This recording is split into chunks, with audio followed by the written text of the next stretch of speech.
Friends, good morning. Welcome to my YouTube channel. ಎಲ್ಲರೂ ಹೇಗಿದ್ರೆ ನಾನು ಚೆನ್ನಾಗಿದ್ದೀನಿ. ಸೊ ಇವತ್ತು ಬಂದು ಶನಿವಾರ. ಸೊ 7:15ಗೆಲ್ಲ ಪೂಜೆ ಮುಗಿತು. ಈಗ ಟೈಮ್ ಬಂದು 8:15 ಆಗಿದೆ. ಸೊ ಏನು ಮಾಡಿಲ್ಲ. ಸೊ ಅಡುಗೆ ಏನು ಮಾಡೋದು ಗೊತ್ತಾಗ್ತಾ ಇಲ್ಲ. ನಮ್ಮ ಮನೆಯವ್ರು ಒಂದೊಂದ್ಸತಿ ಒಂದೊಂದು ಹೇಳ್ತಿದ್ದಾರೆ. ಸೊ ನೆನ್ನೆ ಆದಂಗೆ ಒಂದೇ ಟೈಮ್ಗೆ 2 ಅಡುಗೆ ಆಗೋದು ಬೇಡ ಅಂದ್ಕೊಂಡು ಸೊ ವೆಯ್ಟ್ ಮಾಡ್ತಾಯಿದ್ದೀನಿ, ಏನು ಹೇಳು ಅಂತ ಅಂದ್ಕೊಂಡು. ಇಲ್ಲಿ ಫ್ರೆಂಡ್ಸ್, ಬಟ್ಟೆಗಳು ಪ್ಯಾಕ್ ಮಾಡೋದೆಲ್ಲ ಎತ್ತಿಟ್ಟಿದ್ದೀನಿ. ಸೊ ಇದನ್ನೆಲ್ಲ ಪ್ಯಾಕ್ ಮಾಡಬೇಕು. ಸೊ ನಾಳೆ ಬೆಳಗ್ಗೆ 5 ಗಂಟೆಗೆ ಬಿಡೋದು ಅಂತಂದಿದ್ದಾರೆ. ಸೊ ನೋಡಬೇಕು ಏನು ಮಾಡೋದು, ಎಷ್ಟೊತ್ತು ಹೊಡ್ತೀವಿ ಅಂತ ಗೊತ್ತಿಲ್ಲ. ಸೊ ಬನ್ನಿ.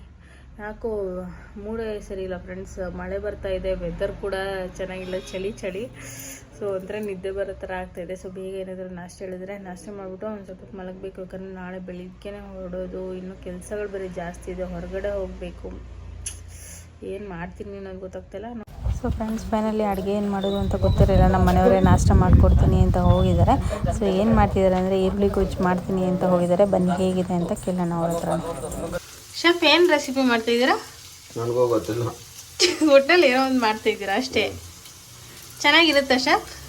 100% ಚೆನ್ನಾಗೇ ಬರಬೇಕು, ಇಲ್ಲಾಂದ್ರೆ ಅದ್ರದ್ದು ಕೊಲೆ. ಸೊ ಫ್ರೆಂಡ್ಸ್, ಫೈನಲಿ ಈರುಳ್ಳಿ ಗೊಜ್ಜು ರೆಡಿ ಆಗಿತ್ತು. ಟೇಸ್ಟ್ ಅಂತೂ ತುಂಬ ಚೆನ್ನಾಗಿತ್ತು. ಈಗ ನಾಷ್ಟ ಮಾಡ್ಕೊಂಡು ಹೊರಗಡೆ ಹೊಡ್ತಾ ಇದ್ದೀನಿ. ಹೊಲಿಯೋಕ್ಕೆ ಬಟ್ಟೆ ಕೊಟ್ಟಿದ್ದೆ. ಸೊ ತೊಗೊಳ್ಳೋಣ ಅಂತ ಬಂದಿದ್ದೀನಿ. ಈಗ ಬನ್ನಿ ತೊಗೊಂಡು ಹೋಗೋಣ. ಟೈಮ್ 4:15 ಆಗಿದೆ. ಮಳೆ ಬರೋ ಥರ ಇದೆ. ಬೇಗ ಹೊರಡೋಣ ಮನೆಗೆ.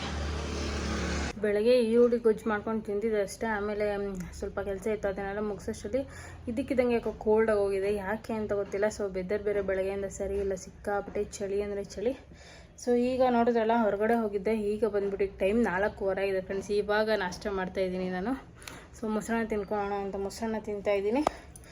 ಸೊ ಗೊತ್ತಿಲ್ಲ, ನಮ್ಮ ಮನೆಯವ್ರಿಗೆ ಕಟಿಂಗ್ ಮಾಡಿಸ್ಕೊಬ್ರಕ್ಕೆ ಹೋಗಿದ್ದಾರೆ. ಬನ್ನಿ ಈಗ ಊಟ ತಿಂದುಬಿಟ್ಟು ಪ್ಯಾಕಿಂಗ್ ಸ್ಟಾರ್ಟ್ ಮಾಡ್ಕೋಬೇಕು. 4:15 ಆಯಿತು. ಏನು ಮಾಡ್ತೀನಿ ಗೊತ್ತಿಲ್ಲ. ಪ್ಯಾಕಿಂಗ್ ಎಲ್ಲ ಮಾಡಿಕೊಂಡು ಆಮೇಲೆ ರಾತ್ರಿಗೆ ಅಡುಗೆ ಮಾಡಿ ಬೇಗ ತಿಂದು ಎಲ್ಲ ಕ್ಲೀನ್ ಮಾಡಿ ಮಲಗಿಟ್ಟು ಬೆಳಿಗ್ಗೆ ಬೇಗನೆ ಎದ್ದೊಳ್ಬೇಕು. 5 ಗಂಟೆಗೆಲ್ಲ ಹೊರಡಬೇಕು ಅಂತಂದಿದ್ದಾರೆ ನಮ್ಮ ಮನೆಯವರು. ಸೊ ನೋಡ ಏನಾಗುತ್ತೆ ಅಂತ ಅಂದ್ಕೊಂಡು ಬನ್ನಿ. ಸೊ ರಾತ್ರಿ ಊಟಕ್ಕೆ ಹೊರಗಡೆನೇ ಎಗ್ ರೈಸ್ ತೊಗೊಂಬಂದಿದ್ವಿ ಫ್ರೆಂಡ್ಸ್. ಈಗ ತಿಂದ್ಬಿಟ್ಟು ಸೊ ಮನೆಯೆಲ್ಲ ಕ್ಲೀನ್ ಮಾಡ್ಕೊಂಡು ಬಿಡ್ತೀನಿ. ಬೆಳಿಗ್ಗೆ ಈಸಿ ಆಗುತ್ತೆ. ಏನು ಬೇಕು ಮೋಟಿ? ಬಾ. ನಮ್ಮ ಮನೆಯವ್ರು ಬಂದುಬಿಟ್ರೆ ಎಷ್ಟು ನಾಯಿಗಳು ಬರುತ್ತದೆ ಫ್ರೆಂಡ್ಸ್. 11:15 ಆಯಿತು ಟೈಮು. ಇನ್ನೊಬ್ಬ ಮಿಸ್ಸಿಂಗು. ಅವನು ಒಂದು ಡಾರ್ಕ್ ಕಲರ್ ಒಳ್ಳೆ ಹಿಂಗಿರ್ತಾನಂದರೆ ಹಿಂಗೆ ಕಾಯ್ತವ ನೋಡಿ. 7 ಅಂತೂ ಸ್ವಲ್ಪನೇ ಇದೆ ಕಣ್ರು. ಬಿಸ್ಕೆಟು ಖಾಲಿ. ಮೊಟ್ಟೆ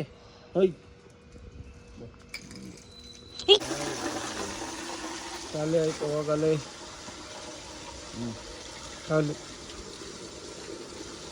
ಖಾಲಿ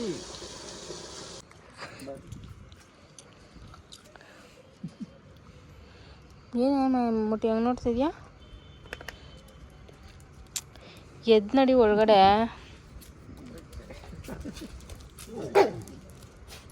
ಕಚ್ರ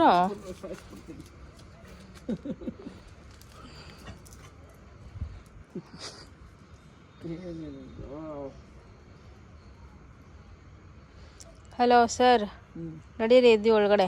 ಮೊಟ್ಟೆ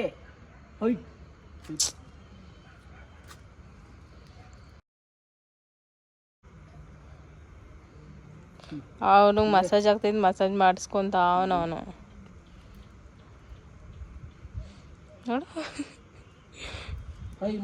ನೋಡ ಕೊಡಕ್ಕೆ ತೊಳಿಯೋತು. ಬಿಸ್ಕೆಟ್ ಬಿತ್ತಲ್ಲ ಹೊಟ್ಟೆಗೆ. ಒಂದಾದ್ರೆ 2 ಆಗಲಿ ಬಿತ್ತ. ಎದ್ದು ನೋಡಿಯಪ್ಪ, ಬೆಳಗ್ಗೆ ಬೇಗ ಹೋಗ್ಬೇಕು.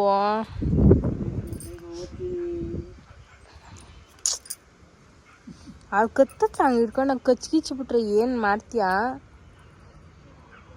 ನಿಂಗೆ ನಾಯಿಗಳಂದ್ರೆ ಭಯ ಏನೋ? ಏನು ಇಷ್ಟಾದ್ರೆ ಕುತ್ಕೊಂಡು ಮುದ್ದು ಮಾಡ್ತಾ ಇರೋದು ನೀನು? ಹೌದಾ ರೀ?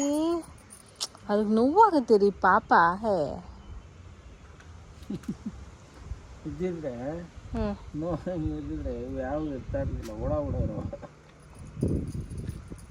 ಮೊಟಿ ಇಲ್ಲೋಡೆ. ಮೊಟ್ಟೆ ಆಟೋಯಿಂದ ಹೋಗಿ ಮಲ್ಕೊಂಬಿಟ್ಟವಳು ಬಿಡು. ಮೊಟ್ಟೆ ಅವಳ್ದು ಅಷ್ಟೇ ಬಿಸ್ಕೆಟ್ದು.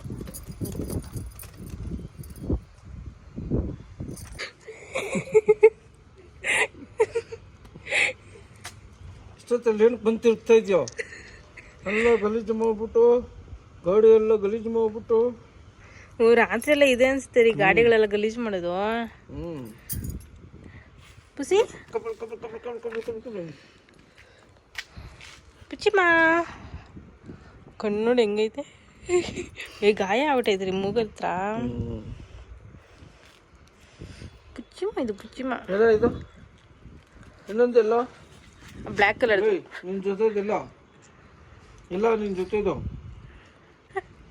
ಮಗನೇ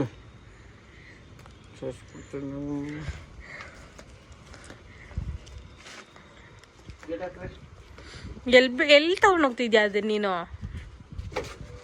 ಅಲ್ಲೋಡು ಗಾಡಿ ಸೀಟೆಲ್ಲ ಕಿತ್ತಾಗ್ತೈತದು.